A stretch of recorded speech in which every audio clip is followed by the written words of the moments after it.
Welcome to the Next Issue Podcast. Please enjoy the show. Woo! Here we go. Woo! Here we go. Woo! Hello, everyone. We're back. The whole squad is back. We're done with all the stuff that we were, whatever, trips, family, other distractions.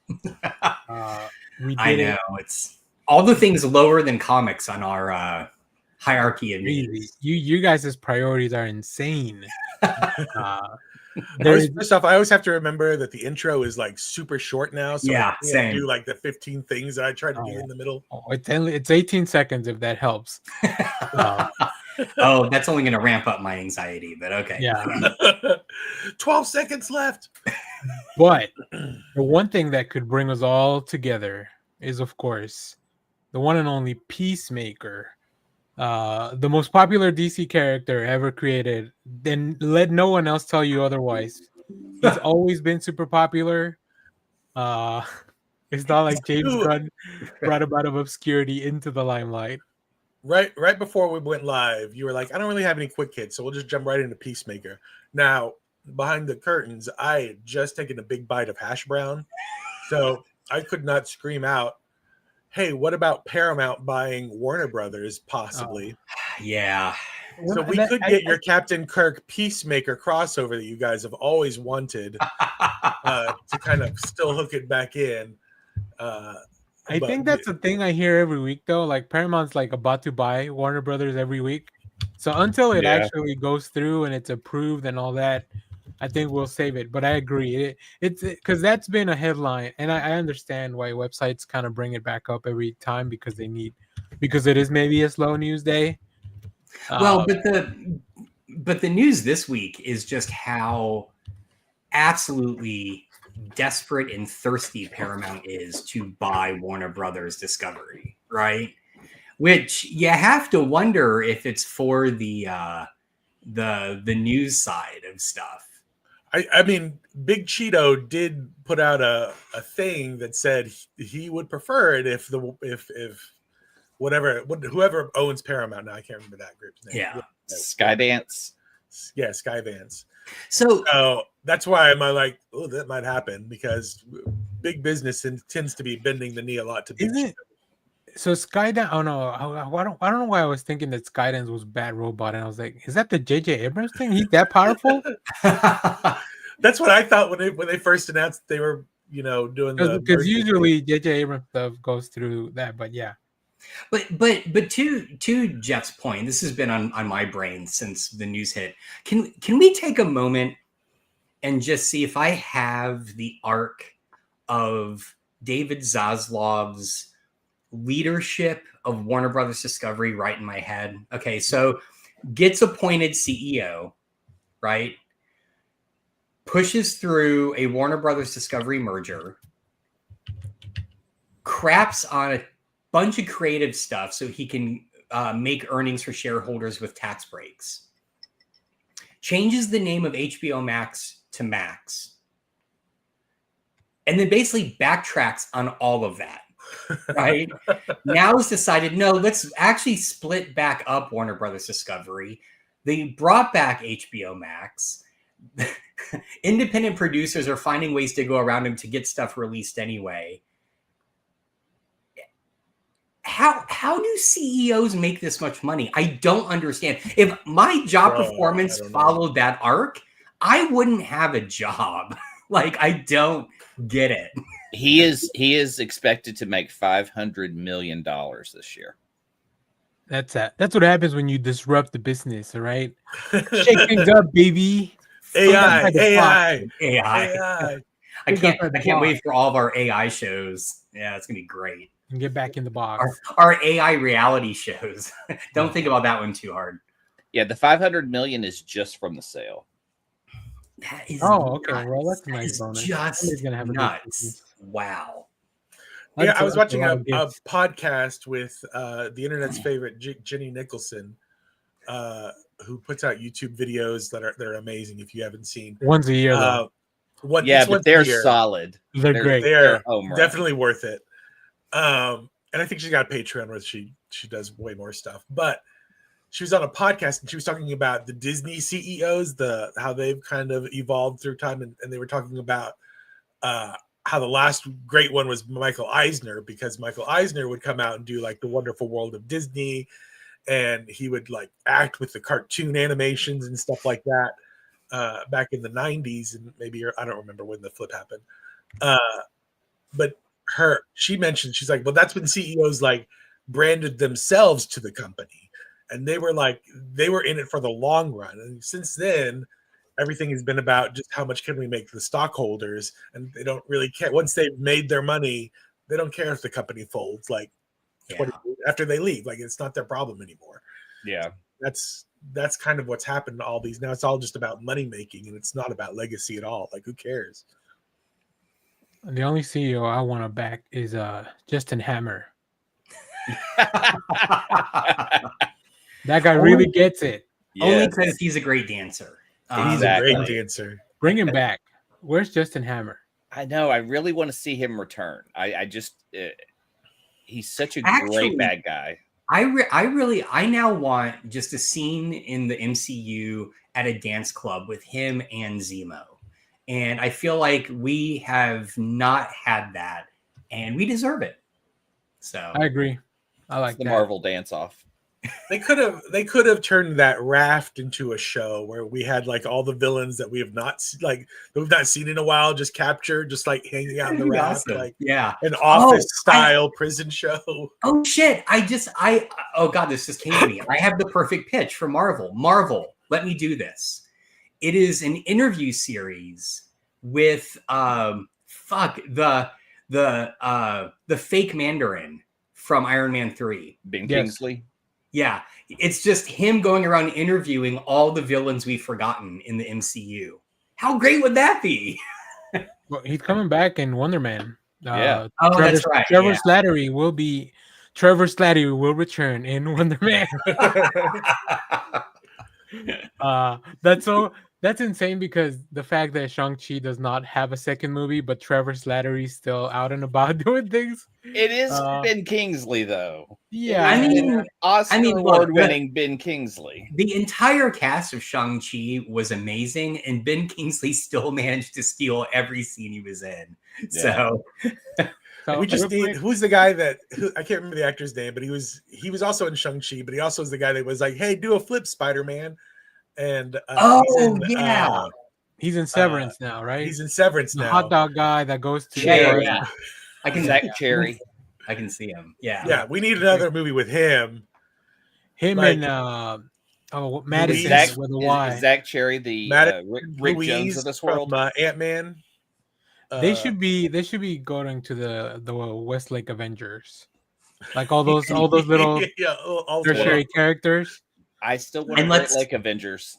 And let's not forget, throw in Bruce Campbell's hot dog vendor. Oh, that's right. He gets forgotten Papa. all the time. Papa.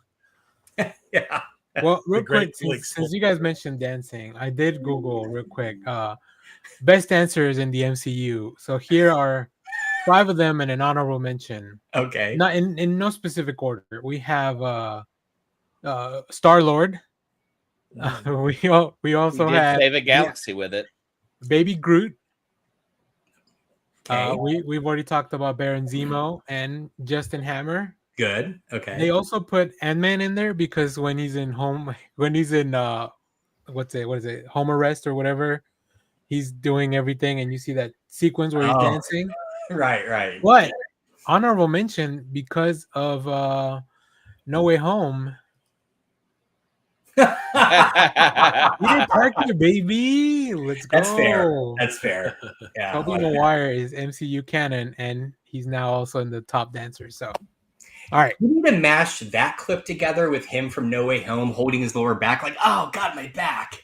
So I need an editor to put Justin Hammer, Zemo, and Peter Parker all in the same dance floor. That would be. I have a video on the channel I put together of just dancing MCU stuff. I remember. Yeah. Okay. I wonder if it's still up. Because some of it's really bad video. I was just throwing stuff together because it was just dance sequences. I hope it's still up because the copyright's been rough. Trying to take it down. just asking you to take stuff down or take it, private or whatever. So somebody claim the rights to the Howard the Duck theme song, because Maybe. that's what's playing. George Lucas is out there looking. All right, He's got a museum image to protect now. that's enough of that. I think we've sorry, we vamped. Totally You know what? derailed us. It's good. We'll call that a quick hit. there you go. Perfect. We'll let the AI sort it out at the end of the show.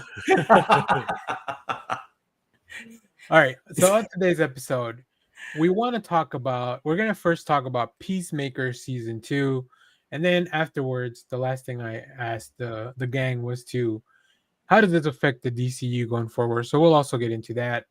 I'm gonna throw it over to, I don't know who. Josh, you haven't been in the show for a while. I think the last one.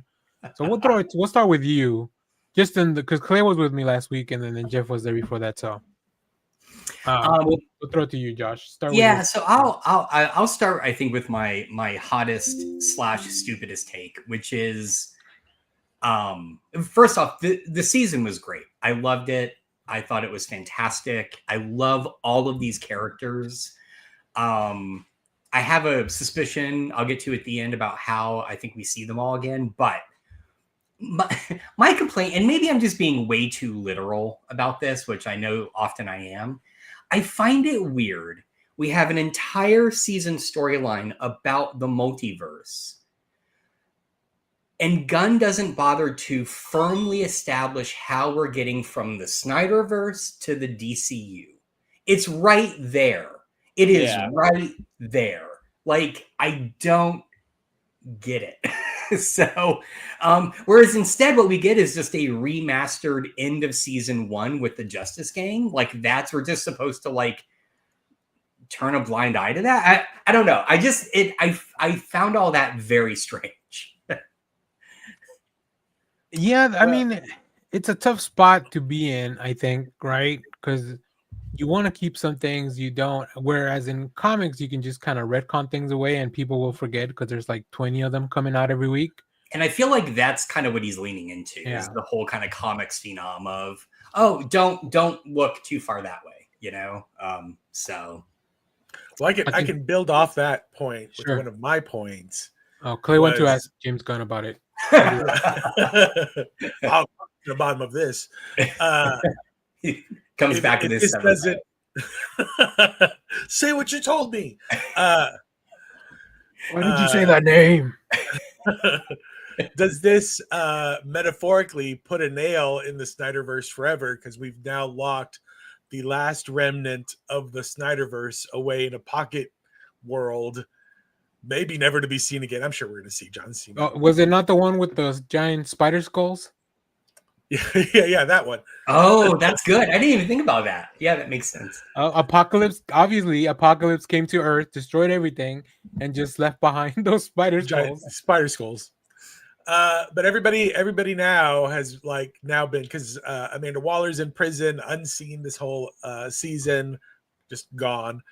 And that's it. John Cena was the last, and then all these other characters. But I'm assuming, we may or may not ever see them again. We'll get to that to the end of the podcast. What goes on from here? Yeah. But it feels like this was his way, in a way, of being like, okay, we are done with the Snyderverse now. We put that away. Bye.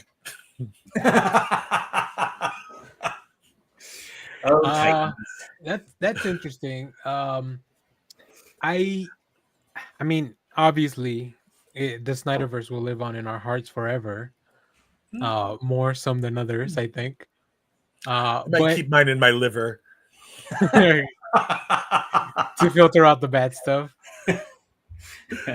But it is a tough job to do all that maneuvering, and especially because the problem here really is the comic book fans that are just like Josh was saying, we just take everything so literal, and because we love this stuff so much, we overanalyze it, where sometimes maybe we just need to go on a vibe, and as long as one thing is good, that was my feeling going into Superman, was I just wanted to be good, and it was, and I'll worry about all the other stuff later. but then it gets you excited because it was good. Like, give me more good stuff, right? So here's my thing. Fundamentally, I 100% agree with what you just said, Danny. And that would have been me with this season if it hadn't been a fucking multiverse storyline. Like, that's where I can't decouple it. I'm like, it's right there. Like, it could have just been one door opening up and we just see black and white Snyderverse and like, well, that's, shut the door and then move on. I mean, it's like, here's a pitch though. Here's a pitch for you. What if a crisis has already collapsed one Earth into another and they don't recognize it? And that's the reason it's not explained. So we have our first crisis on an Earth. And let's say in Gunn's universe, Mr. Terrific is the smartest man. He's so smart that he is preparing to handle a crisis, because we've seen crisis done every iteration of DC in some way. But what if we had a Mr. Terrific so smart that he saw the coming of the crisis and was preparing for it? So maybe. I mean, I know it's a stretch, but I don't know sometimes if you have to explain the alternate universes or not, but it would just be interesting to add it to another story within the Gunn universe. Clay's just trying to make Josh happy. That's all. Yes, that Post-its on James Gunn's desk make Josh happy. And he has. I want to stress, dude has done no wrong in the DCU so far. Not a single thing wrong. So. They're all solid. Everything's been solid. All right. Jeff, was that your first thing or did you? Yeah, okay. Yeah, you guys. I just kind of randomly picked. I just wanted to build off of it. Yeah, makes sense. Good. So let's Clay, let's go to one of your things. Okay, so I maybe I shouldn't jump to the end right away. Yeah, you had. So let's save the first thing you have till later, because that's a lot of big questions, I think. Okay, so we realize there is this horrible Earth that Judo Master helped ads escape from. What are the chances they return to it? Just want to destroy it? Well, I mean, or it could, because we're still within the Gunn universe. What if they go get the Nazi hunting robot from GI Robot and let him loose in that universe? Oh, that would be amazing! Like, just like push him in and shut the door. Like just an end credit scene where they say, "We're going to make your dreams come true. Everyone in this world is a Nazi," and then he can just go crazy. He might run out of bullets. I don't know. I don't know how his load works. That was a crazy episode because I feel like people were. What I got out of the episode towards the end when they were like, what's Peacemaker's dad's name? Augie. Augie. T-1000. At the end when he was like, I'm not a Nazi, I'm just, I just am a part of the world that I live in. Yeah. I felt like that was the mirror being held up to us. But I feel like just like from watching people's like post episode reactions, I don't know if a lot of people caught that. I don't think so. Not there. And I was just like, I think he's pointing at us when he's like, you just choose to live in the world and instead of make it better, kind of thing. But well, and kind of off that point, so this was another point I was going to make. I mean, I don't want to pat myself on the back. I'm curious if this happened with you guys too, but I figured out pretty early that other universe that he was in love with was kind of like a racist Nazi verse, right? It was just, I mean, I feel like it was really projecting it, like it was too good, So that reveal didn't shock me. What really shocked me was that moment with Augie when you realize, because they set it up brilliantly, it's very subtle throughout that whole sequence and that scene. And when it gets to the end, you realize, oh, he's a very thoughtful non-Nazi, right? Like he's really thinking this through. And then just the heartbreak with what happens after that. I mean, it hit like a punch to the gut. Like I was really, really shook by that episode. And I just want to credit James Gunn with the fact that even projecting so much what the big twist was going to be, in no way showed that twist. I felt like so. No, I think it was really well played. It was fun that we got to see Rick Flag again, Rick Flag Jr. again. Okay. When in another, I love. I mean, he's got range, right? Because he's playing like a really comedic version of Yeah. Rick Flag, with a button-up such a shirt schlub. instead of being a badass. He's so jealous of Peacemaker and Hardcore, like he can't keep it together. And that Which should I have could been also. yeah. Oh, go ahead. Well, mine's a joke, so go ahead. I was just gonna say that should have been, and I don't remember the order of things, but that should have been a clue, or I mean, that was the clue that in our universe, in the main universe, they were also had a relationship, and Hardcore and Flag, which goes back to because I watched the podcast after all the shows, and Jennifer Holland did mention that she knew that was a thing since the beginning of season 1. Oh, So wow. she was using that in her portrayal because she knew that's why Hardcore hated him all this time. So she knew that going into it, and then it showed in her performance. So, Oh, that's awesome. Okay. not to put you on the spot, but what's the joke? Is it funny? Well, it was more an observation. Because you and I talked about this earlier in an earlier podcast about how great Jennifer Holland. No, the dad looks compared to Rick Flag Sr. Yeah. I was like, Rick Flag Sr. does not look old enough to have a kid who Joe is what's Kinnaman. his name's age. Yeah, Joe Kinnaman's age. I'm like, they look like brothers.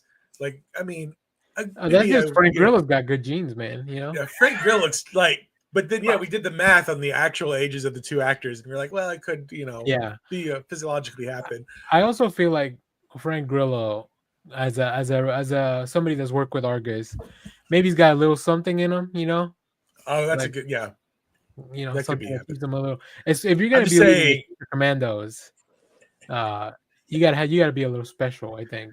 I'm just saying, I think Frank Grillo could still take his son on the basketball court. Oh yeah, he's got that dog in him, as the kids say. All right. Now to go back to Clay's original question, though, I think that now that Argus has control over all that, there's no way our heroes can checkmate. I guess we'll say it wouldn't be in their best interest to even try to go after that and to destroy it. If anything, they'll probably try to go after it to try to get Peacemaker maybe in the future at some point, because James Gunn has said that Salvation, that other place, it's not it's a completely different dimension. It's not like another planet where you could fly far enough here and then you'll eventually get to it. So it's not, which may come up again when we talk about the future of the DCU. So, all right. What a great prison, though, to just be able to take someone and throw them in an alternate dimension and just leave them there. Which, I mean, you kind of... Sorry, let me. So that brings up my first point. That's a great segue to that. Who came up with the idea to search for salvation? Rick or Lex Luthor? And is the goal to eventually throw Superman in there? Right? Luthor. But I feel like it's a shared. I feel like it's a shared. I feel like it was kind of Grillo working off of what Lex did in Superman, right? Like he had his pocket universe, and that's what made it. He was so hell-bent on getting this tech. It's the same idea Lex had to put him in that other universe, except that they wouldn't be prison. I mean, they would. I guess it's less messed up because they're not just in glass boxes; they're just out and about, and they can still live some sort of life just in another dimension. Until you hear the roaring of the T-Rexes or whatever beast left behind. I mean, look, it's basically DC Comics version of Australia, right? Like that's what Australia was, a prison colony. Like Australia, they're going to be very. We're just throwing them on an island with the most dangerous creatures in existence. So Australian, you can reach Josh at Next Issue Podcast directly. It started as a prison colony. I mean, not for the natives there, obviously, but yeah, right. That's how it always is. Hashtag cancel Josh. Yeah, I know. I'm just digging my hole deeper, aren't I? All right, I'm gonna shut up. Yikes! If you dig deep enough in Australia, where do you end up in the world? Like Greenland? Yeah, I think that's right. But yeah, that was really interesting to me. The fact, the whole concept of, because I haven't read the comic, which I don't think I feel like 9 out of 10 people didn't even know. And this is people, I'm talking about people Oh, that I read didn't. comics. 9 Yeah. out of 10 people did not know that Salvation Run was a thing. I had no idea. This was all new to me. I learned about it from you commenting on the end of this season. Yeah. So. I had to look it up on Wikipedia, and they Same. were like, it happens just around the same time as Final Crisis. And I was like, oh, I was not reading DC at that time. So, Yeah. It was during a very interesting time in DC because there were so many things changing, right? Like the New 52 was on the horizon, and all these crises with that Morrison was kind of thrown in a blender. But let me get a little. I do want to see Salvation Run. Who wrote on that? And because it looks pretty interesting. It's from 2008, and this is by Bill Willingham. Oh, that's a name I had not heard in many years. Yeah, I was like, wow. Since he gave Fables away. Yeah. Yeah. What's Sean he been Penn doing was lately? the artist. And it's like an 8-issue run. But yeah, it's interesting. So, it's a 7-part miniseries written by Bill Willingham. What's interesting about Salvation is you could actually, it sounds like, throw away characters from alternate universes in here and maybe pull someone from an Arrow universe who could have been imprisoned here. Yeah, like you could, like this could be a great place to mix it up a lot with characters that were pre-existing. If this you could wanted be to their have them battle return. world. This could be their battle world. Yeah, True. Although that kind of goes against Jeff's earlier point about this kind of being the end of the Snyderverse and everything else that came before, like clean slate, here we go. So yeah, but this is that bridge. This is that bridge back. True. Yeah, you can always bring it back if you want. Yeah, I mean, if you could bring back one character from the Arrowverse, like who would it be? Do we think the friendly multiverse neighbor alien who is constantly burning things is going to show back up and in any way be a bad guy? No. If anything, I think he could help get Peacemaker back. Oh, that's good. I love that. He has access to the doors, right? Yeah. He could just go in there. Yeah. I feel like that might be the way they get him out. Not the alien gets him out, and then somehow Peacemaker, in a very Star Wars, Rise of Skywalker fashion, somehow Peacemaker return. Wow, this is the only positive reference to Rise of Skywalker I've ever heard. Sith, dark stuff, whatever. which is so wild because there was some. This is a small tangent. Adam Driver was talking about, and he pitched a movie about the hunt for Ben Solo afterwards, right? Where somehow, whatever. Yeah. But the executives at Disney, going back to the CEO talk, they're like, they're like, we don't want that because how do you bring, like, he's dead. There's no way he's coming back. And I'm like, you just brought Palpatine back in a nonsensical way. What do you mean? Thereby proving execs never watch their own product. Yeah. I mean, the name of the movie would be Somehow Ben Solo Came Back. Yeah. But then we learn about it. That's the whole premise of the movie.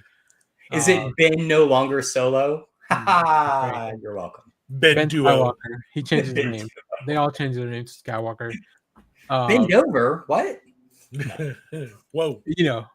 Owning the company that brings characters back from the dead all this time, and Disney still will refuse to watch their own. But I guess they're going by Scarface rules, where you never get high on your own supply. Yeah. True. Well, I mean, even for fuck's sake, they brought back the original Solo. He died in Empire. That's true. Well, yeah, kind of. Let's not go down that rabbit hole because well, yeah. I mean, he didn't want to play him again, so he was like, "Just kill me off." And then he ended up being president, so he takes care of that welfare as a point. All right. I will say, and just to close up my second point, the interactions between Rick Flag and Lex Luthor it was such a fun scene. And they mentioned like they shot that in one day while they were shooting Superman. So I think one thing that's a little bit different, and maybe Marvel does this too, that they take advantage because James Gunn knows everything and he's doing a lot of these things himself. Right. As a director and a writer, he can take advantage of when people might be together for a different project, right?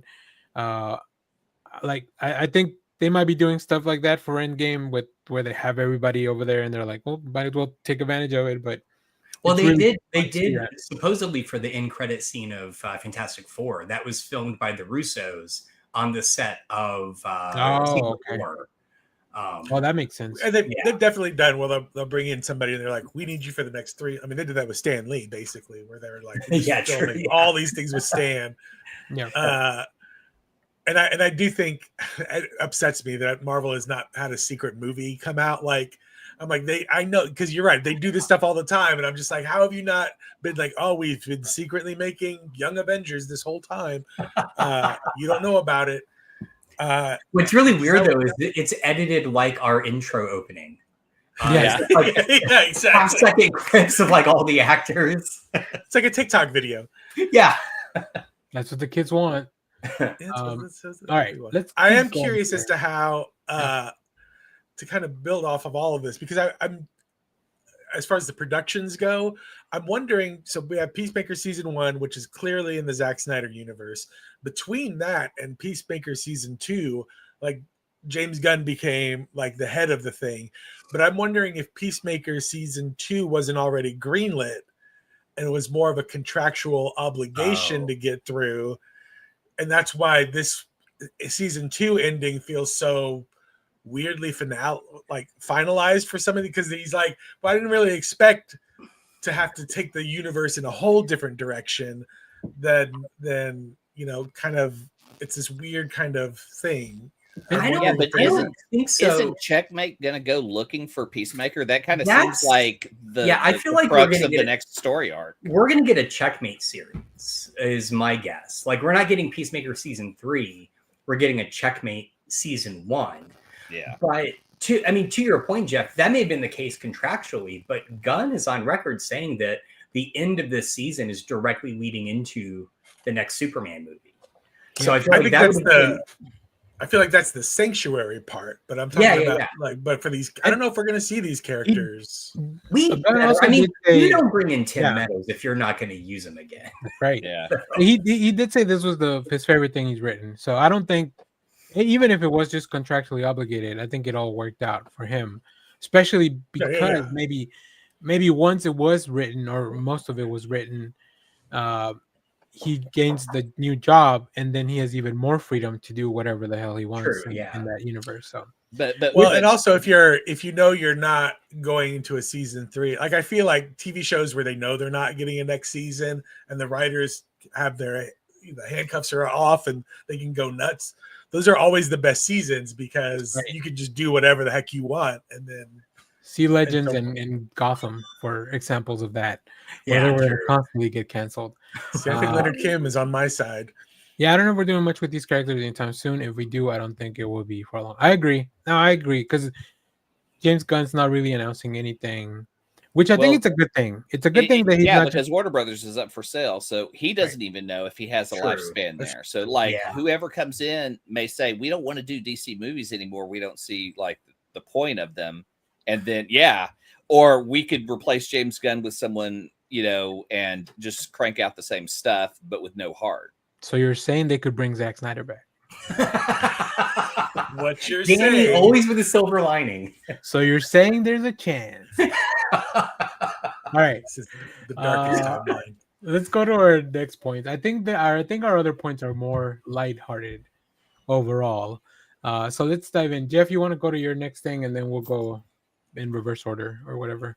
I just would be remiss if I didn't say that John Cena probably is the best wrestler turned actor around right now.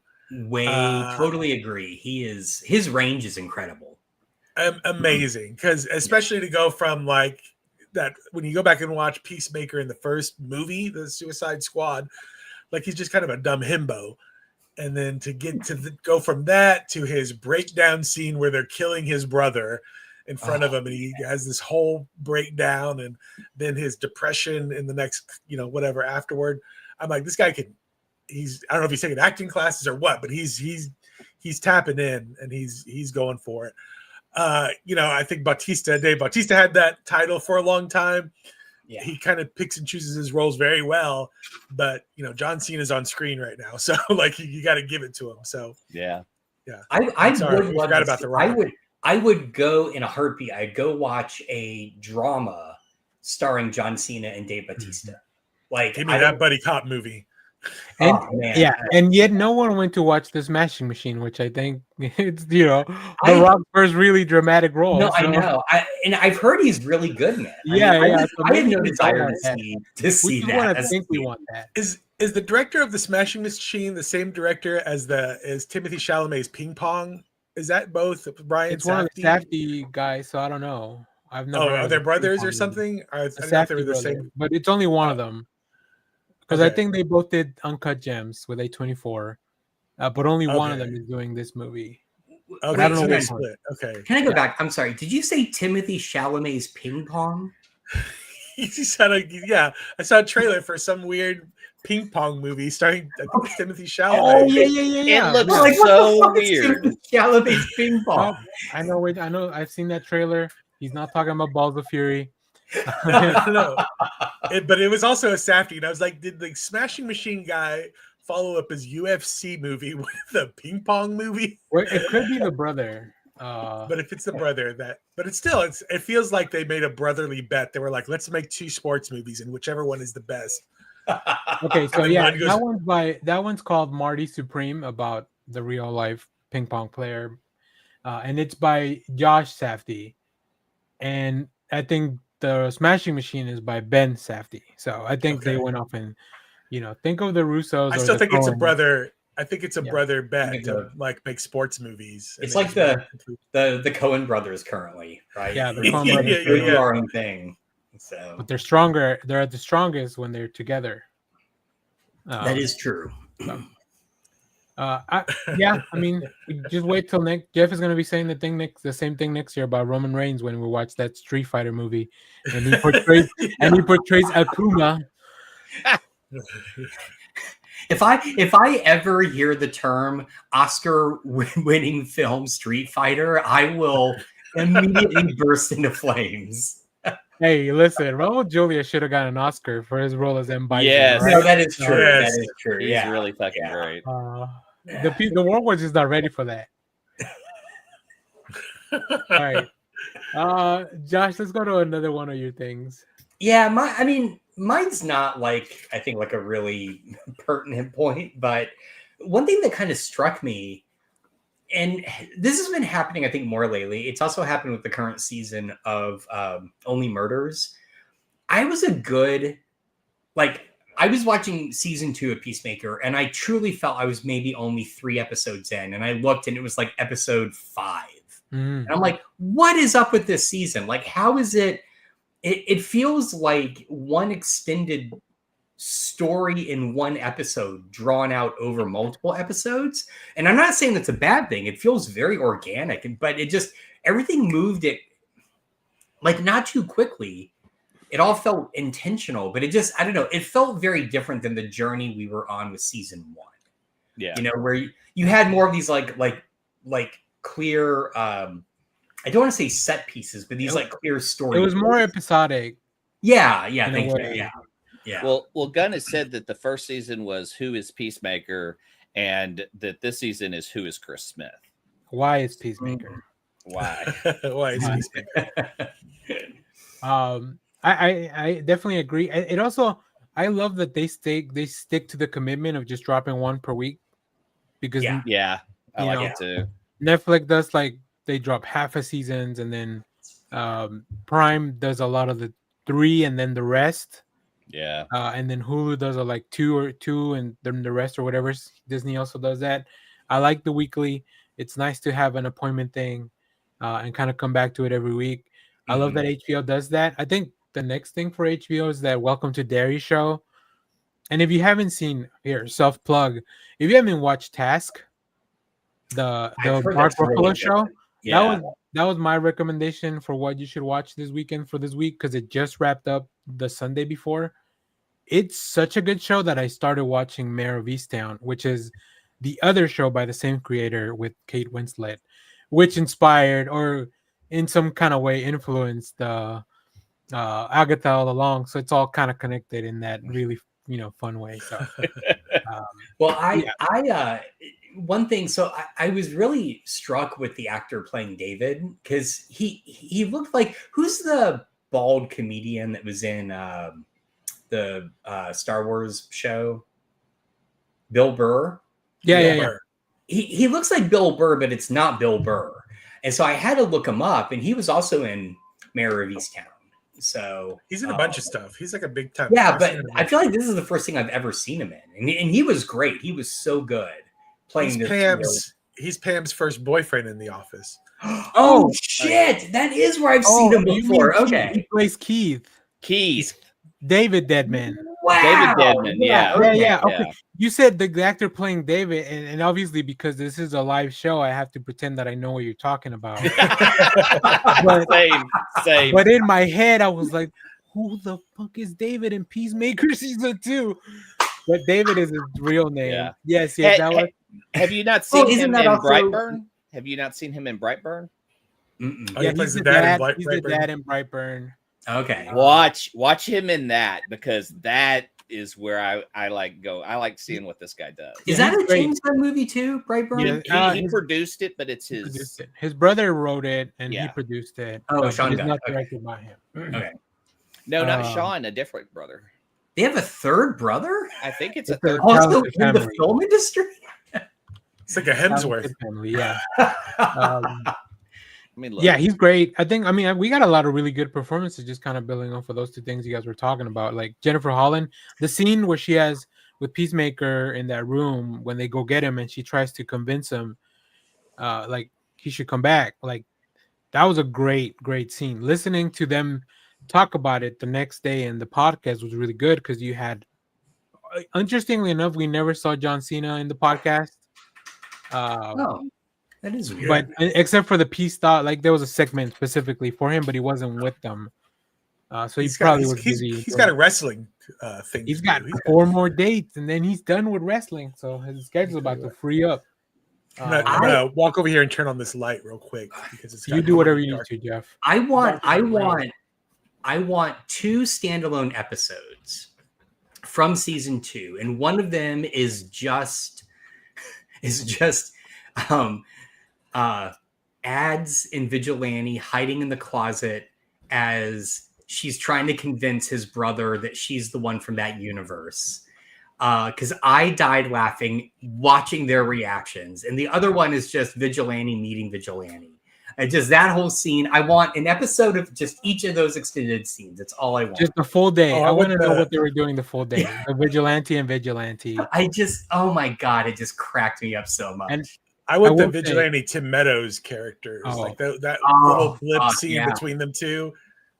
Or can we meet the other Flurry from this universe, from the other universe? I guess we can't because he's probably somewhere in a camp. Never mind. I forgot about that piece of it. He's probably best friends with ads in that universe. So yeah. Oh boy, God, that was one of the great moments of David Denman. Like one got out and he just yells at, and they all start chasing her. That was crazy. Oh, can you imagine reading the script for that and you're like, ooh, in this climate, I'm supposed to yell that? Okay. But it is like the dad's reaction to that, because then later you find out he was just like, he's like, I'm not a Nazi, because his reaction was like, why? Get home. Like, what do you even do that for? Well, and the biggest thing was like the reveal of the mural, and then Peacemaker missed it. I can understand you missing like the books on the on the desk, but that joke was so great because he sees the flag, and then that leads into the next episode, and she's like, "Did you see the book? Did you look at the mural?" And he just turns around, it's a big mural. All right, let me go. Not the smartest guy. I'll do my next point because Clay's can lead us into the further discussion, I think. Okay. The music in this season was such a big part of the show, like like it was integral to the main story, even, right? And not just the new intro, which the first time you hear it, it's like whenever you experience something new and the first time you're like hesitant about it because you like the old thing so much. Yep. But then the more you listen to it, and then the more you watch the show and understand the tone of the season, you're like, oh, wait a minute, this song is more about this tone. And even looking at the intro, it tells you a lot about what's happening all throughout the show, right? Like you get Peacemaker coming back, and then the gang joins them, and then the other Earth people jump in the intro. Now, obviously, not everybody ends up dead. Like at the end. I really thought that was going to happen. Me too. And I'm sure maybe that was a thing that they could have, but so it's but also like setting up the fact that they keep talking about the boat, and in your dirty mind, it's like, oh, they bounded the boat. But that's not what happened, right? Because Peacemaker bringing up like that one night at the boat, but then it's your dirty mind. The boat concert, with and I told Jeff when we did the after show for the last issue, the last episode, James Gunn really just used this season 2 of Peacemaker to throw himself a private concert with 2 of his favorite bands. And that's all season 2 of Peacemaker was. James Gunn just having his own private events, because he said, and you can see him in the background of the Foxy Shazam concert. Really? Oh, that's cool. Him and the crew were there. So that's awesome. I'll have to go back. I love the music. I love, and every episode ending with like this needle drop. It's really fun, very similar to Alien Earth. Like they use the needle drop like almost at the end of every episode, of songs that I hadn't heard in forever, or songs that I've never heard. Even like I've heard Metallica songs, but they use one that feels kind of a deep cut in Alien Earth. So like the same here. I'm not a glam rock person, so like I didn't watch the HBO Yacht Rock documentary. So like all these it's good. It's really it's good. It's very good. So a lot of this music is the first time I'm hearing it, but it just really grows on you. Is the Yacht Rock documentary better though than the fake Yacht Rock web series? Because I don't think it is. Different. That fake Yacht Rock web series is amazing. It's really good. But anyway, no, I totally agree. What a fool believes. And I loved the way that you explained it, because again, the first time the Foxy Shazam theme song came on that first episode, I'm like, this doesn't feel the same. And then by the end of the season, I had been playing that song nonstop in my car. Like I can't not. It's such a banger. I love it. So stay tuned, because the patrons will get to see Josh do the full dance. Mm-hmm. That's true. And by that I mean break my leg. Yeah. Oh God. Let's see. Hold on. We have it. We have the Josh dance.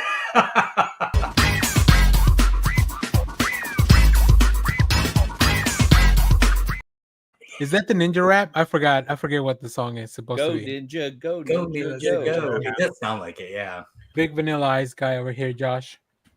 He's from our hometown, so we gotta support Rob. In the Metroplex. Is he? I didn't know that. Oh, yeah, from Carrollton. Wow. He went to R.L. Turner. Yeah. I saw Vanilla Ice perform out at Lake Ray Hubbard when I was in high school. And it's like Texas heat. Him and 2 dancers are in full suits and just dancing the whole time. And it's just like, you're gonna. To be fair, those are really baggy suits that they used to wear back in the day. So at least there's some room for like.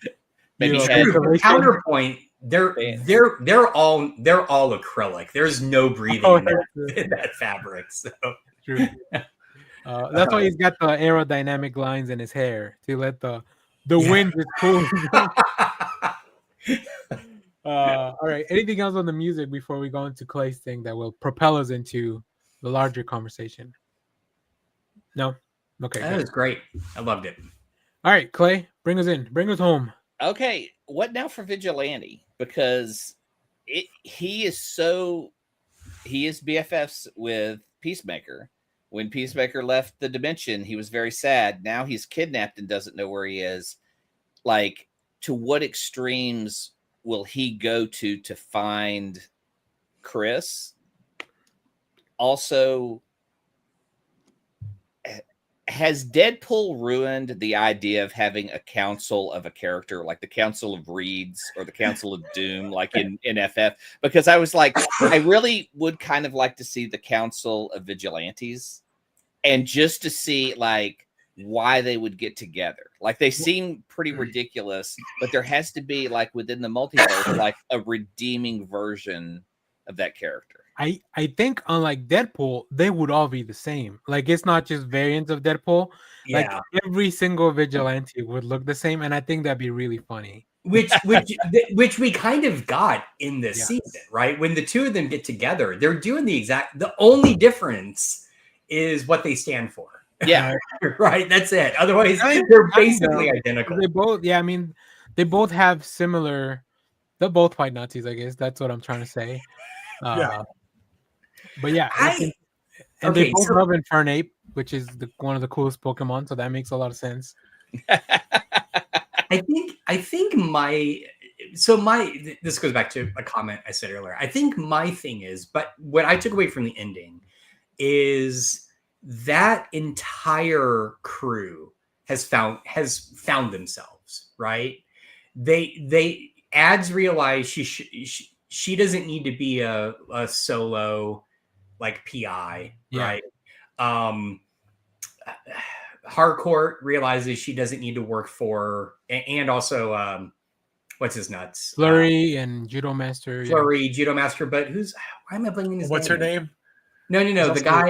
The guy from the Sarah Silverman show. Why am I blanking on this? Economos, thank you.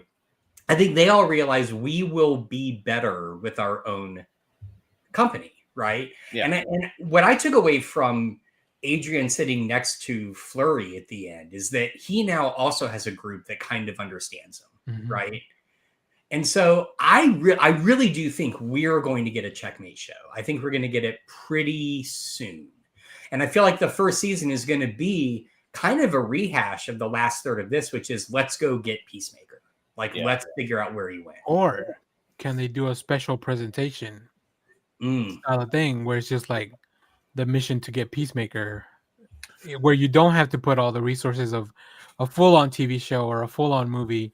It's kind of like a good middle place. Or an animated show. I wondered about animated show as well, where they just bring them in to voice it. Now, my complaint with an animated show, which I am fine with, but my complaint is I love that whole cast. And I feel like the cast works in live action.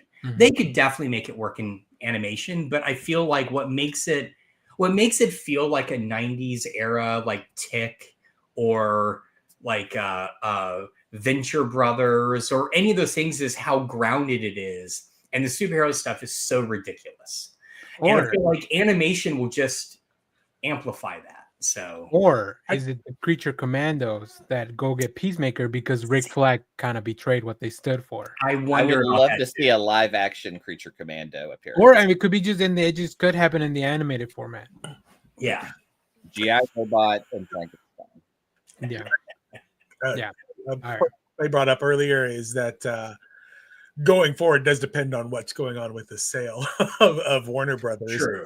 Because I do think it's weird to have these characters just kind of floating around out there wrapped up nicely. Like except for Peacemaker being in an alternate dimension, their best friend. Like that's the only weird, like they could have just and Peacemaker's happy with them. And then we just kind of send them off into their sunset. But I'm wondering what the breakdown is going to be, how we decide a story is going to be a television show, a movie, an animated series, or even just like a one-off kind of special, a la what the Marvel does with the Werewolf by Night shows, kind of stuff like that, where it's just a one-off. What's Michael? How do you get any of that stuff greenlit? Like when your company's for sale, I think I feel like, and I don't know much about the business side of it, but James Gunn kind of gets to do whatever he wants. Oh, Leonard Kim with less animated shows. Yeah, but they're easier to make. Well, not easier to make. They're less expensive to make, and you can do a lot more crazy things. But here again, and I hadn't seen all of Creature Commandos, so I'm speaking from a place of not knowing, but I feel that's never stopped anyone on the internet from talking about true, me especially. But I feel like what makes James Gunn so great is he takes the most ridiculous stuff in comics and mashes it in live action. Yeah. And that's what makes this stuff so compelling visually, just that's what makes this stuff feel like you're watching a live action comic book, you know? Yeah. And so that's why I feel like even if they did do a Checkmate animated series, which again, I would be on board with, I feel like it's got to be live action. You know, I could see a special being really great, or even like a Checkmate movie. Like that'd be kind of cool. Oh yeah. I think Checkmate should be a series. It should have like ongoing events that they have to deal with. Yeah. Especially because what if they did it like an old school where it was like how they would have sweeps every like whatever. So Checkmate was just like a special that came out every year kind of thing.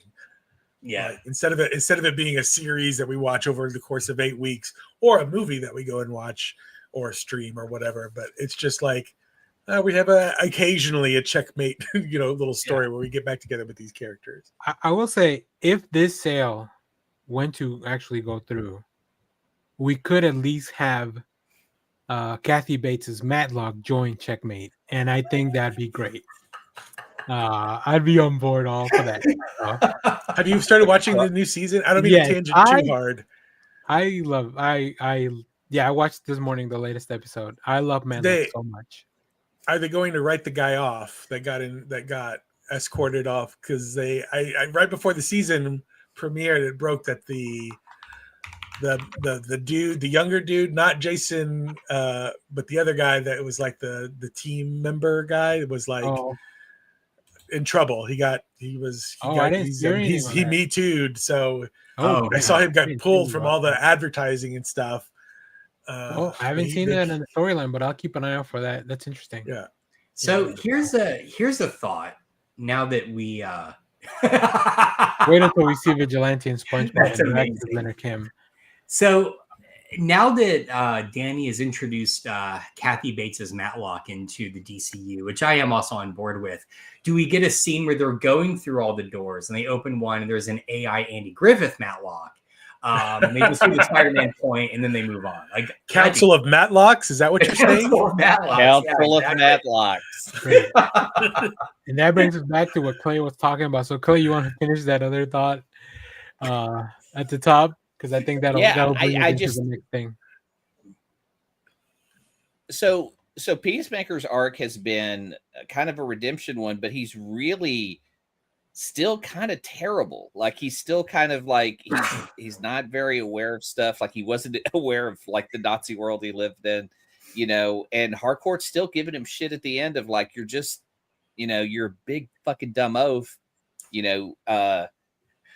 but at this point, like, is he put away until Gunn wants him for something else? Like, what is Peacemaker's purpose at this point? Will he bring peace to salvation by himself? Is salvation just an isolated prison for himself? Because I still think maybe Luther and Flag Senior, Flag Senior agreed to have a prison place. I'd love to believe that maybe one of those places is where he's building a Legion of Doom. Like Luther is just going there with bad guys to save. Well, it would be funny if you just, when we next see Peacemaker on this planet, like we just see nothing but Charleston characters on this planet now. Like that would be kind of funny. Well, okay, so as I'm thinking through what we already know about the DCU under Gunn, right? I just had this realization, and this kind of taps into, like you were saying, Jeff, earlier, the way that Peacemaker season 2 holds up a mirror to us right now. Superman did the same thing, right? So I'm wondering if this whole salvation storyline is going to end up where after we get the Lanterns introduced, the Council of Oa come in and it's basically war crimes. Oh, shit. Right? That would be wild. I know. And so, I mean, because we are getting Lanterns. Yeah. And we are on Earth and we already have Guy Gardner. So I'm wondering if we're going to get this like bigger galactic sort of like supervisory body that is like the Guardians of Oa putting Lex Luthor on trial. That'd be crimes awesome. against humanity. That'd be awesome.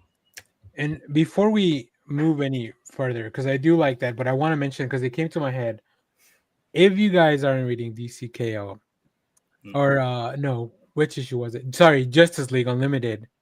They have brought back because it's all time displaced heroes. Yeah. The Guy Gardner they pick is Warrior, that has joined the terrific team that he put together. Oh my Yeah. God. And I was like, I'm so glad I read 0 Hour. And Yeah, I was talked gonna about say it. that is. I This is the understand most early how '90s bullshit I've ever heard. So he's got like a flat top, almost like Guy. Like it's just, yeah, it's very good. So if you're When not does reading- 90s Dr. Fate show up? Because he's don't do it. Yeah. No, but back over here. So in the future, that would be, I would allow Yeah. Zack Snyder to do a 90s DC movie. Warriors. Yeah. Okay. I'm with you. I The feel more like pockets, the better. he was a big fan of the whole like pocket around your thighs era of comics. I bet. So- Extreme Like your justice all the way, baby. Check out your Watchmen. So onto that, what else is coming up for the DCU? We have confirmed things. We have Supergirl in 2026. We have Clayface in 2026, which is part of this main universe, but it is supposed to be, I believe, like in the 90s of this universe, so it is a piece out of time. And then we have Superman, Man of Tomorrow, And lanterns. and Lanterns. That's right. And I think another season of Creature Commandos at some point. Those are the main things we have established. Now, I've already done a whole pitch on what the Superman and Man of Tomorrow, but I want to hear from you guys. What do you guys think it's gonna like going forward? Where are we going with this, or where would you like to see it go? Or I don't know. Just tell me about your wish list for the DCU if you It have feels to me and I haven't read enough or seen enough like interviews with James Gunn, but it seems to like I know they're saying like the way Marvel produces things is they come up with the concept. It's almost like the Marvel method in comics, in like just laid over into the movies, where they have the concept of the movie and they're kind of like finishing it up as they go along. Whereas James Gunn is like, no, we want finished scripts before we even start rolling. So it seems to me like as the executive of DC, like what gets produced, like people need to come to him and pitch him. If it's not him doing it, then people need to pitch a full-on story, a fleshed out thing, which means I think they're trying to retroactively, if it is going to connect in a larger sense like the MCU, they need to kind of retroactively figure out how these things fit into the larger puzzle. So that's why I'm a little hesitant to be like, I don't know if when we're going to see these characters again, because they're James Gunn characters. And if he's not going to put them, and I don't know why they would be main characters in the new Superman movie, because you've got so much going on with that. You've already got Lex, Superman, Lois, Jimmy, all those characters from that movie. You have to fold, the Justice Gang. Like you already got a packed movie. So that's why I'm like, I don't know if we're going to see how much we're going to see these characters and when we're going to see these characters again. Because you're going to see them show up in Clayface. I don't think you're going to see them show up in Lanterns. Maybe, I don't know. But those would be the only two places. What else you got? I hope Guy shows up in Lanterns because he did such a contract. Like I just want to see them. I want to see the other Lanterns be like. Guy would be interesting. Yeah, there's a weirdo that he's doing Justice Gang stuff while we're actually doing real Lantern stuff. Yeah, he like quit the Lanterns to go join the Justice Gang, and everyone hates him. Yeah, Cougar. Did they convince Guy to go join the Justice Gang so they could like be away from him for a while? Get him out of that. Yeah. I mean, is he the Lantern of 2814? Have they said who the Lantern is? There's so many. I think that's probably going to be explained in Lanterns. Like, I wonder if he is that world's Lantern and these other two are displaced Lanterns, or maybe disgraced even. So he's supposed to protect the planet, but he's using it for hire, so they came to take the ring away. Oh, that'd be good. Another pitch I think we talked about that I had was like maybe Guy Gardner is killed and they are the ones coming to investigate what happened, or allegedly killed, and then maybe he's not actually dead. I don't know. He's also on Salvation. He becomes Warrior. Yeah. He's also on Salvation, and poor Peacemaker has to live only with. It's like the Odd Couple, but on a planet with horrible monsters. So what if they're walking the Earth to collect evidence of like how bad of a job he has been as a Lantern of Earth, and so it's just like we've got all this stuff that he could be doing but he's not. Like, so you could get the true idea of what a Green Lantern's supposed to do, and not just protect and serve a planet. I just feel like David Lindelof wants to do something more like high concept than that. Yeah. But I will say, and one thing I had on my notes I forgot to tell you. I understand leaving Peacemaker on the Salvation planet because they want to test it, but like they could have left the guy like a backpack or something with some like he killed his son. That's Rick dude. Flag. Yeah, No, I that's his understand, inventions. but Rick Flag doesn't want to kill him immediately. He wants him to like suffer, right? So Yeah. like if he doesn't have food or water, like he's gonna die. I think but Peacemaker's going to struggle to survive. Like he's a fighter. He knows he's not going to just lay there and give up. Yeah, so but they he's don't gonna even know make he it. can eat the stuff in there. They just think he can. I think that whole thing is a commentary on, again, holding a mirror up to our current world, right? Because Senior can leave him there and walk away and go, I didn't do anything wrong, right? I didn't kill a man. I just left him there to do his own thing. And yet the subtext is he gave him nothing to survive, right? It's a way for him to take the guilt off. So what I needed most from this season is more of Senior's arc, because I feel like Yeah. at the end of Superman, he's like an army guy. Like he's just trying to protect, his world or whatever. But by the end of Peacemaker season 2, he's full on Amanda Waller, doing really shady stuff behind the government's back, kind of full authoritarian. Like I've taken control, and it doesn't really. We're skirting rules. We're doing whatever we want.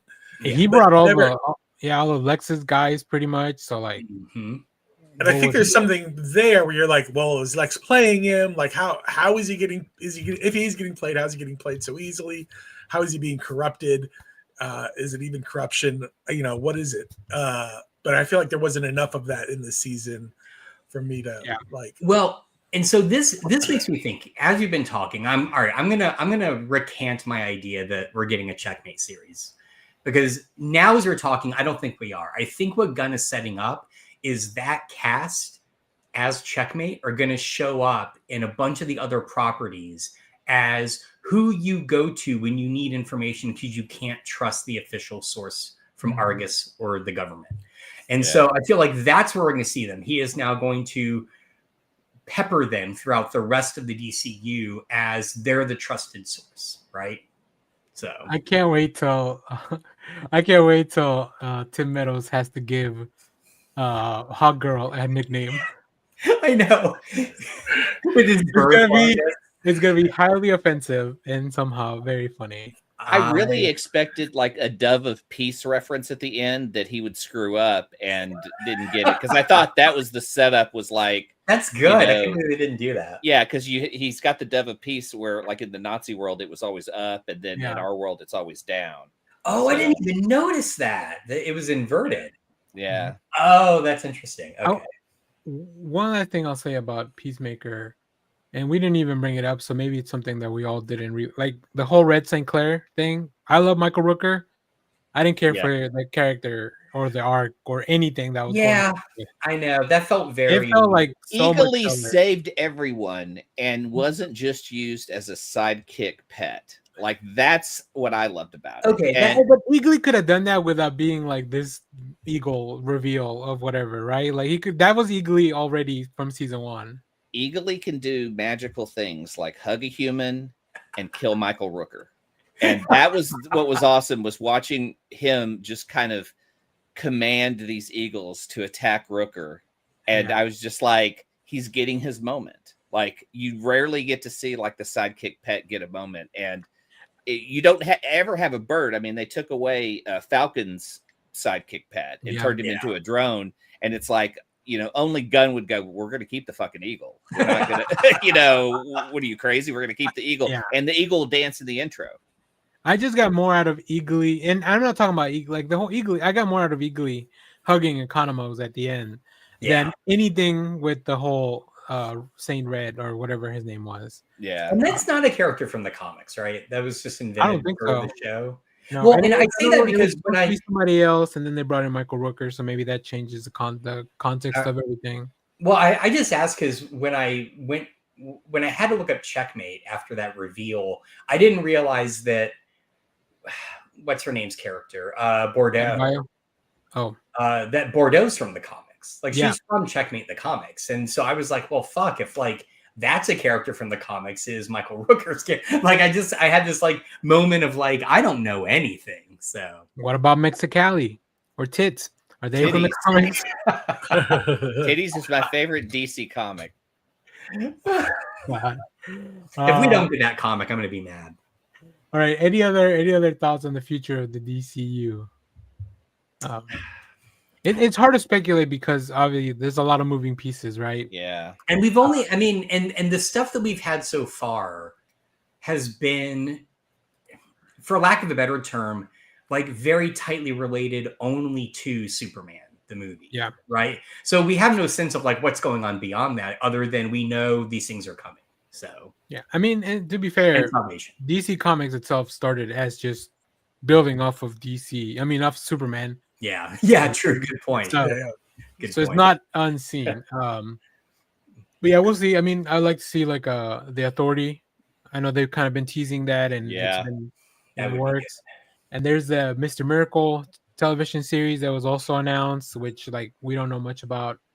And then of course separate in a whole other thing, Matt Reeves with his Batman. So I will. Yeah. I will say this, and I feel like the clue is Gunn intentionally stating and doing all the end credit stuff is just Gags. fun faff. It's Yeah. not setting anything up. I really wonder if he's not setting up a tightly integrated MCU style universe and just going to let things be.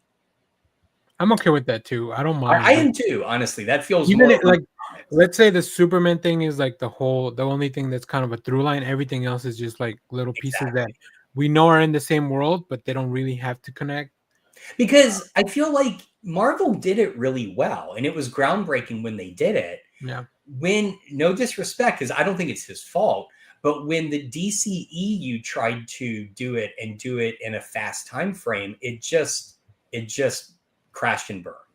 Oh, that's not where I thought you were going. It was perfect.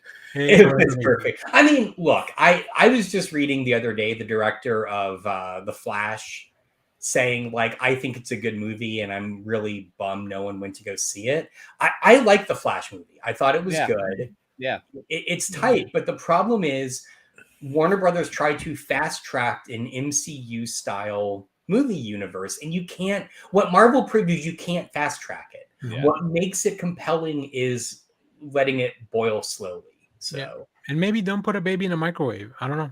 That's just there is that too. Yeah, that's just me. But it's fun. So I like that. Yeah, I agree. I agree with you, Josh. The Snyderverse was perfect 3-act structure. And, Shakespeare Shakespeare in the park. Shakespeare, Snyder, right there. Yeah. Danny, if we ever get a Zack Snyder's Justice League Shakespeare in the Park, like oh, it's coming. Working on it. Well, I'm just trying to find I just need to find the part now. Like they always do that. They always do like Shakespeare 4:3 ratio like Shakespeare in the Park. I have two guys holding on. They walk around the actors. It's a 14-hour production. Can someone remind me what was Snyder's reasoning for the 4:3 ratio again? Because I've never believed it. Originally the movie was coming out into the screen, so like that's closer to the IMAX ratio, so you get a full screen experience. I thought IMAX was even wider. No. IMAX is taller. If you go to Disney, if you go to Disney Plus and you watch the IMAX version of the MCU films, they're taller. The problem is the way our TVs work; they're not squares, right? Yeah. So it's the technology's not there yet. So wait, they used to be squares. So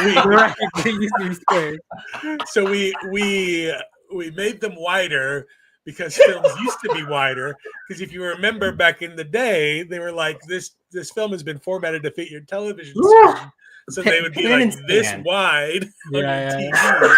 And then they made the widescreen. And now you're telling me, nope, we messed up. We got to go back to the square. Everything old is new again. Well, when you get a projector at home, like it's not like a big, super wide thing. So, but yeah, that's the main thing. I mean, I don't know why it was black and white, but but I could tell you why it was 4:3. This is why. This is why I went on Threads and was like, hey, Warner Brothers, I will pay you $500 for TBS. Just give me TBS, the television station. Nobody's gonna want it. Nobody's gonna buy it from you. You can't put it part of any package. If you give me TBS for $500 in an Xbox, I'm there, and I will program the shit out of that. I'll take Spike TV. But by the way, my last thought about Peacemaker that I'm very concerned about is if they do end up selling Warner Brothers Discovery or breaking it up, does that mean we don't get our Adrian Chase Discovery series Ask Me About Owls? Because I feel like that's just a perfect blend right there. So. Yeah. All right. Anybody else? Any final thoughts? Clay, you good? Yeah, I don't know. I feel like it's kind of a weird ending for Peacemaker. Like this is his series, and we're not getting a season 3, but he's just left it in an alternate dimension while we kind of wait. It would be like if Guardians 3 had never come out, kind of, and then we never get that full arc. Like, yeah, it's a complete story, but we never get their full arc happening, right? Yeah, and we're just trying to figure out. This is why I wonder if it wasn't a weird contractual kind of hangover thing, because it is such a weird ending that it's just like it feels like let's just get through it, let's have fun but get through it, Well, I'm glad we got it because overall it was very good, and it gave me something to do Thursday nights. Must see TV. Is the podcast worth going back and listening to after watching the whole season? I think so. Even if you just listen, if you're one of those people that actually listens to a podcast when there's a video version available but you still rather listen to it, that's me. Yeah, there's not a lot of visuals. Like other than seeing them sit around a table, they're doing the same thing we're doing, except they have DC Studios behind their resources, and they can also talk to. If you like listening to a podcast, a true podcast, like a podcast you sit down and listen to. That's right. That's my Harry Styles talking about. Yeah, no, I got it. That's what podcasts are for. So like Chris Pine. Let me plug some stuff that we recently had. If you haven't been around Next Issue for a little while, first of all, I recommend you go back to next week where Clay and I did a big old smash and pass on comic book gimmicks. I forgot to put up the poll about the foil, so that's still so we'll have to revisit this. I thought that was a lot of fun. We also put together a Mark Waid building his own shelf for that. That was also really fun. Dude deserves it. And then we did our whole breakdown of the DCKO event previous to that. So gimmick my cover. God! What? Wow! Holy shit! That was not on the list. Hold on, Jeff. Have y'all ever seen the Force Works cover with the 3D? What? I have not. It's really difficult to put back together. All right, I'm thinking that's what 92. Yeah. That's a match for me. I'm gonna chase that down. 94. 94. All right. Jesus. Force Works number 1. Force Works number 1. Who's in the center there? Who's like flying up? It's Wonder Man. Oh, okay. All right. He's going to have his own television show, Wonder Man. It's a Force Works, man. So this is what replaced the West Coast Avengers. God. Oh. Damn. You really should have been on that episode, Jeff. By the way, I think we covered a lot, though. We did, but nothing in 3 like that. Oh, did you guys talk about because I bought it. Do you remember right after Death of Superman, they did a special color forms cover? Oh yeah. I've seen that. I love that. I just bought it just to have the color forms. It was great. I forgot about the color forms cover. Yeah. I guess Now we'll we have to talked revisit about the die gimmicks cut, later on. foil, Yeah. chromium, The artist. Cards, This is a heartbreaking way to realize that Josh and Jeff did not watch the episode, but I was about to admit I haven't watched it yet, but I watched like the first like 5 minutes of it, and I kept like screaming at my television at you guys. So I was just like, "This is making my." fair. you're like, talk about Force Works #1. Talk about Force Works #1. Smash. We did need a tiebreaker. Why aren't they responding to me? Yeah, I know. But yeah, that's all the stuff. And then of course on Sundays, you can always catch our show where we just talk about comics for the week and movies and stuff. Look how at that. behind I am. And I haven't picked Wow. up comics in 2 weeks. Tomorrow's gonna be a long show. So all right, cool. Well, great, because there's a lot of good comics out there, and we'll talk about them. So come back tomorrow, same bad time, not same bad channel, a little bit earlier. Just so everybody can get to watch Same bad channel, not same bad time. That's right. And then next week, I don't know, maybe we'll do something Halloweenish. It's weird because Halloween is on Friday, and then our show's on November 1st. So like, did we miss the boat? Should this have been the Halloween show? I don't know. It's hard to look at a calendar and plan Halloween hangover? Yeah. For Halloween, my roommates are going as 20-year-olds because they're throwing a party on Friday night. Oh, So my participation in next week's episode, 10 o'clock is pretty, like, I might be up and around, but who knows what the night will bring. So well, great. It might be a game time decision. Yeah, we'll see. Okay. Well, cool. That's been a great show. Thank you, everyone, for joining us. Like we mentioned, overall, go watch Peacemaker. It's a fun show. I would say start with Suicide Squad if you haven't seen it. So you can get the full arc, I told Hazel to do that. She watched the Suicide Squad and then started Peacemaker season 1. So and then you get to meet this guy. Motion capture by Stephen Agee, who played Economos, and voiced by Sylvester Stallone. Oh, I didn't know Stephen Agee did the motion capture for King Shark. You can watch behind the scenes of him in the a suit. That's not a full shark suit, but mostly a suit. So, all right. Before we get our producer comes on, I might have deleted the clip. No, wait, hold on. Here it is. Wrap it up. And tell me what to do, Lex. The merger hasn't gone through. All right. Thanks for watching, everyone. We'll see y'all later. Bye-bye. The most important thing in life will always be Hell, Bebo. Twitter loves you. Simon Center, get the fuck out.